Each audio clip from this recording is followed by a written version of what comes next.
Et aujourd'hui, quand on se réunit, on fixe la date de la prochaine réunion. C'est passionnant. Il n'y a plus qu'à le dégainer. Hein. Oui, il a plein de nouveaux trucs dans sa poche, mais il nous dit pas quand il les dégainera, mais on va voir ce qu'on va voir. Ouais. C'est rassurant. Écoutez, pour les marchés. Il est toujours aussi consternant, ce pauvre homme. Franchement, on sait que son quantitative easing 2 n'a pas marché. Sauf pour faire flamber les matières premières et les marchés, mais c'est absolument tout. Il a créé une bulle et visiblement il en est fier. Il n'a pas fait redémarrer l'économie, il n'a pas fait redémarrer l'emploi, il n'a rien fait redémarrer du tout.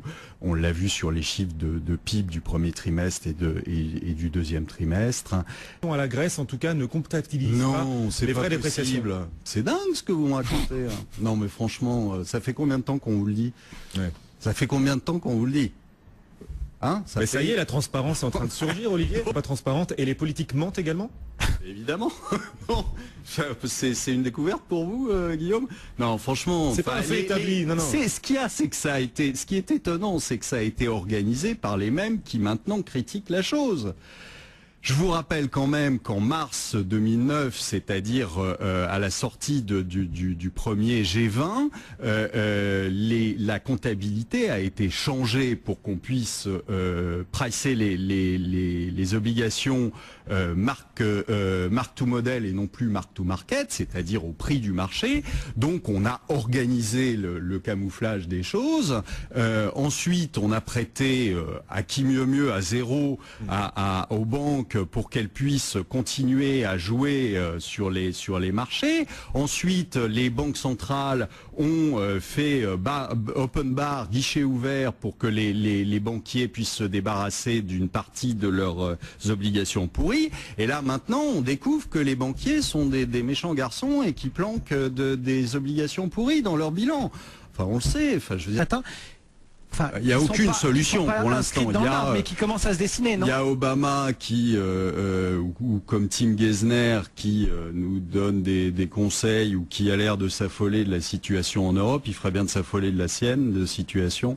Ce serait plus malin. Le FESF pourrait être renforcé, Olivier. C'est ça qui... Vous voulez rajouter de la dette à de la dette et ça vous réjouit? Bah, moi, ça me réjouit pas. Donc voilà, ça réjouit un peu les gens qui n'ont rien compris ni à la crise, ni à ce qui s'était passé sur les pays, qui aujourd'hui sont tout contents parce que on leur dit on va faire un fonds qui va mutualiser et qui va racheter des obliques sur le marché. En termes d'entreprise, ça s'appelle faire de la cavalerie. Ça. Est-ce que malgré tout, il n'y a pas quand même une leçon à tirer, c'est que... C'est du pénal, aussi. Enfin, vous les trouvez inventifs? Non, je sais pas. Je sais pas, la dernière réunion, c'était juste pour fixer la date de la réunion de la prochaine. Et le numéro de la salle. Moi, je trouve pas ça très inventif. Non, je trouve ça nul. C'est-à-dire qu'aujourd'hui, on s'aperçoit qu'on a des politiques et des autorités économiques qui sont nuls. C'est-à-dire que aujourd'hui, ils sont paralysés, ils sont incapables de faire ce qu'il faut, incapables même d'avouer la vérité et de dire qu'on est dans une sacrée... s'inspirer d'Angela Merkel. Nous prépare peut-être un renforcement du FESF qui pourrait nous permettre de gagner du temps, peut-être de gagner 24 mois. C'est bon à prendre. Si peut-être 3 semaines aussi. Si ça évite un incendie. Non mais si ça évite... Donc ça sert à rien de faire l'autruche, de se planquer la tête dans le sable et de dire il va bien se passer quelque chose pour me sauver. Généralement, quand vous faites ça, vous risquez de vous faire bouffer. Olivier, il y a peut-être de racheter ses propres actions. Est-ce que pour vous c'est un signe d'impuissance de la part de l'oracle des marchés? De toute façon, ça fait longtemps qu'il est impuissant.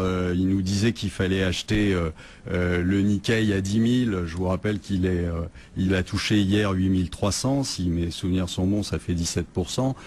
Donc c'était déjà pas malin. Il nous a expliqué qu'il fallait acheter à un moment du General Motors. General Motors a baissé de 40% depuis sa deuxième introduction. Enfin,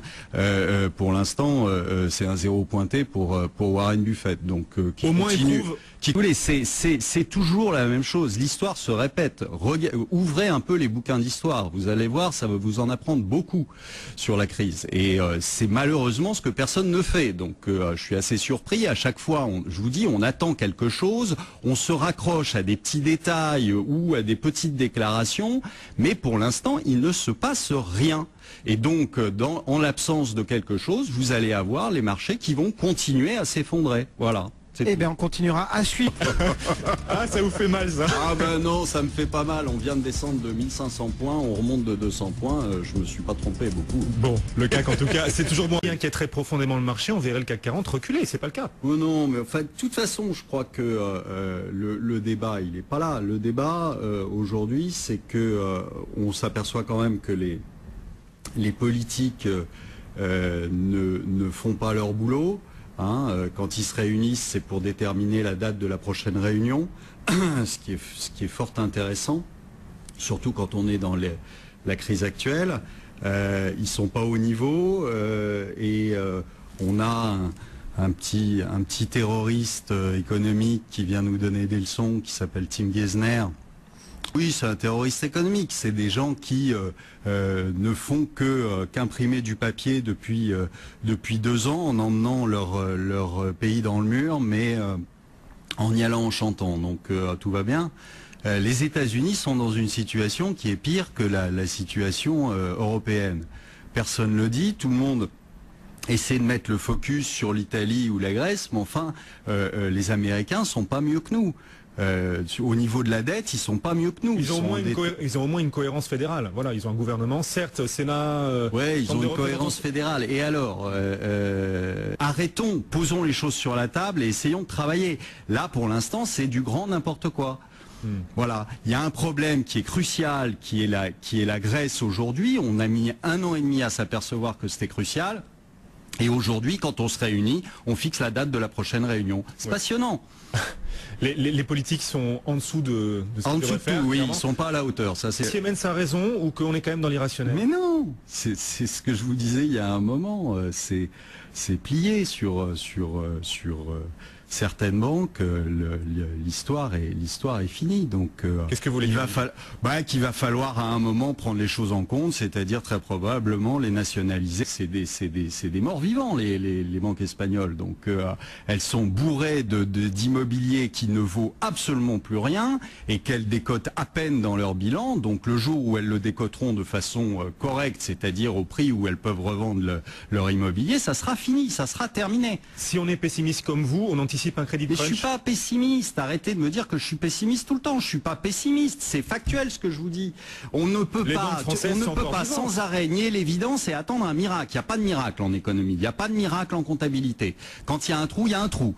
Donc il faut le prendre en compte. Alors il faut réagir, il faut anticiper les choses. C'est ce que fait Bercy qui convoque aujourd'hui les dirigeants des banques françaises pour éviter un éventuel crédit crunch. Oui. Et voilà, au moins les autorités prennent les devants. Ils vont manger des petits fours et ils vont se serrer la main, ils vont vous dire que tout va bien en sortant. Passionnant. Non mais, qu'est-ce qu'on fait depuis 2 ans? Alors justement, on ne fait que ça. On peut toujours parier sur un rebond du marché un jour ou l'autre, ça arrivera. Eh pariez donc. Pariez donc. Vous y croyez pas? Il n'y aura pas de rebond du marché. On en reparlera. Quand vous serez bien lessivé, on en reparlera. Bon, justement, vous êtes gérant, Olivier. Que peuvent faire les particuliers, les entreprises face à ces marchés qui vont pas rebondir d'après vous? Il faut simplement un peu de bon sens. C'est-à-dire, pourquoi est-ce que les gens continueraient à faire confiance à des gens qui, en grande majorité, n'ont rien vu venir, n'ont rien quantifié, et leur disent toute la journée, il se passe rien. Donc il faut faire comme le pape, vous dites n'ayez pas peur mais vous donnez pas de solution. Une solution, j'en donne des solutions. Simplement, moi au moins je suis conscient du problème. Et je le dis. Et je dis pas, oh il va se passer un miracle, mais en attendant, non, tout va bien, oh les cours sont un peu massacrés, etc. Oh le marché il vaut pas cher, il vaut de moins en moins cher. Ils nous disaient tous ça à 4000, aujourd'hui à 2009 ils nous disent quoi? Le marché est pas cher? Oui en effet, il est 1000 points en dessous.